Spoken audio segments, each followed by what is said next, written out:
Is this the ending that you wanted, Eren? The same question goes out to all of you. After a decade-long run, Attack on Titan has come to a close. It's almost surreal to believe that a series we thought might never conclude has finally done so. Today's video dives into the ending, or rather, our reimagining of how it could have wrapped up. Hang in there until the end for a special surprise we've got in store just for you. So, let's take the pen and start writing from the moment the rumbling begins. Attention, this video delves into spoiler territory for Attack on Titan, revealing key plot details. Phase 1. No resistance.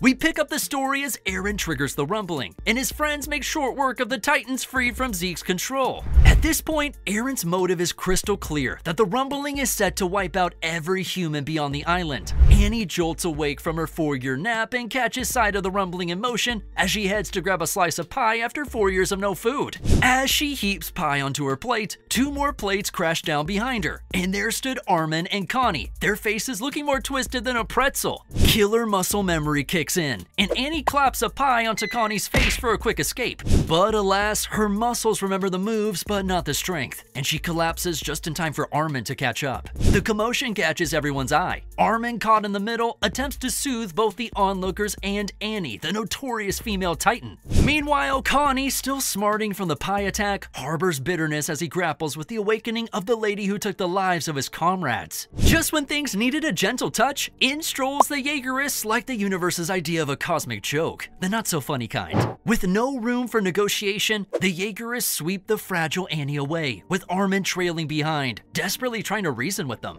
Meanwhile, Connie races to find Jean and the rest, eager to spill the beans on the unfolding crisis. Outside the walls, or what's left of them, Commander Magath and Peak scramble for cover from the Yeagerists. But the worrisome part is, Peak's wounds are not healing. In a desperate bid to dodge the Yeagerist, Commander Hanji and a broken Levi accidentally stumble upon Magath and a battered Peak. It's like a tragic dance of wounded pairs, one keeping watch while the other's on the brink. Now, in this cruel twist of fate, the 2 pairs cross paths and the tension skyrockets. Hanji and Magath lock eyes, weapons drawn, while Levi and Peak decide to take a casual nap. Piecing together the puzzle from Peak's sorry state, Hanji concludes that Eren has meddled with Titan powers. In this chilling realization, Hanji and Magath reluctantly agree to a truce. With Eren unleashing the unimaginable, they realize that there's no point in fighting further. There's no stopping the unstoppable. And speaking of unstoppable, it's not just Eren taking the spotlight. The Yeagerists, like an army of relentless ants, swarm around Hanji and Magath's duo, followed by an arrest. Now, things take a dark turn. Floch, the unwavering leader of the Yeagerists, fueled by Eren's vision of a liberated paradise, takes drastic actions within the island.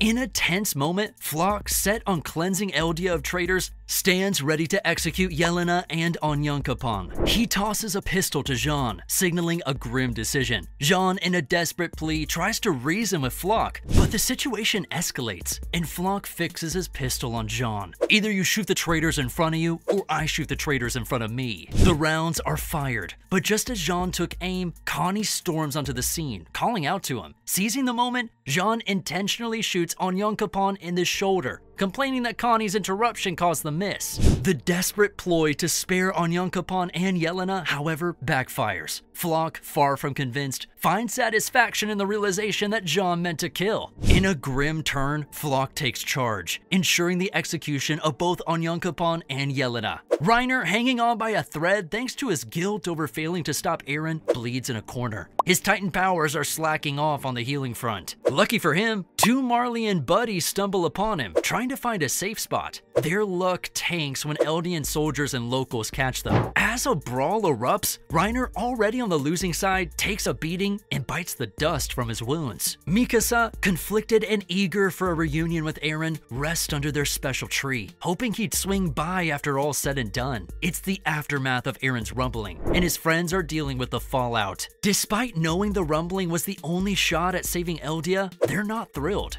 Their liberation comes at the cost of the world, and guilt hangs heavy. Now, there's just one guy left to handle. The star of the show, savior to his island, and the world's own devil, Eren Yeager. The real-time Eren didn't get much spotlight in the show post-rumbling. He only popped up in flashbacks or the ending. So sit tight as this next phase is dedicated only to yours truly. Phase 2. a long dream. Let's dive into Eren's moment. A young, cheerful Eren soaring above the clouds spreads his arms wide and boldly declares, "This is freedom." And from this very iconic panel, we use our freedom to narrate what happens next. Little Eren, all about the freedom feels, gets a surprise visit from his future self. Yep, the grown-up Eren who just kicked off the rumbling. Now, with a flick of his wrist, he's giving little Eren a first-hand taste of the freedom they both dreamt about. Young Eren, puzzled, questions if freedom has truly been achieved. In response, adult Eren shifts the scene from clouds to a harsh reality. They now stand amidst a hellish landscape, burnt bodies, crushed cities, and ash.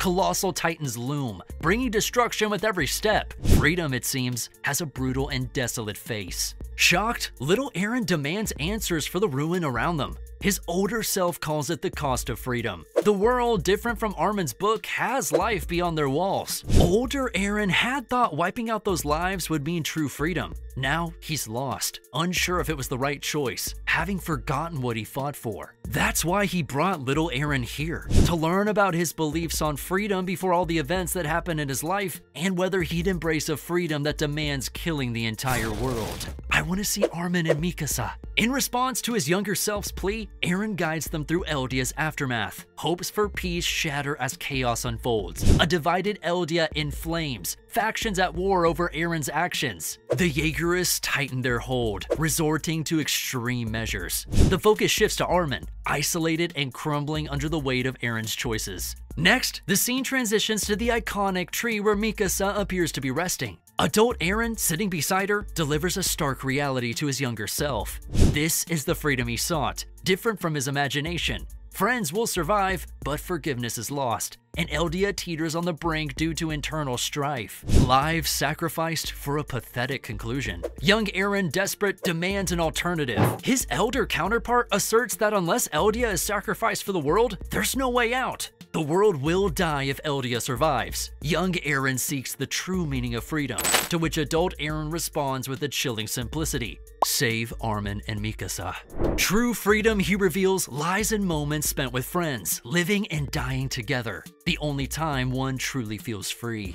As the older version of himself rises, he explains that he stripped his friends of their powers to shield them from the rumbling, unintentionally causing more suffering within their island. He imparts advice to his younger counterpart: strive for a better conclusion, but if failure looms, grant your friends the freedom to decide, even at your own expense. Younger Eren will eventually forget these events. They'll feel like a long dream. However, once he awakens, the events leading to this moment will unfold, urging him to make the most of his time. As everything fades away, the seemingly resting Mikasa is now awake. She bids farewell to the younger Eren with a simple yet profound, "See you later, Eren." Just like the twist we planned, Eren wakes up under the tree, back to the beginning of episode 1 in the very first season of Attack on Titan. This ending serves as a prequel, aiming to strengthen Eren's intentions in the last half of the canon story, linking the two with a stronger emphasis.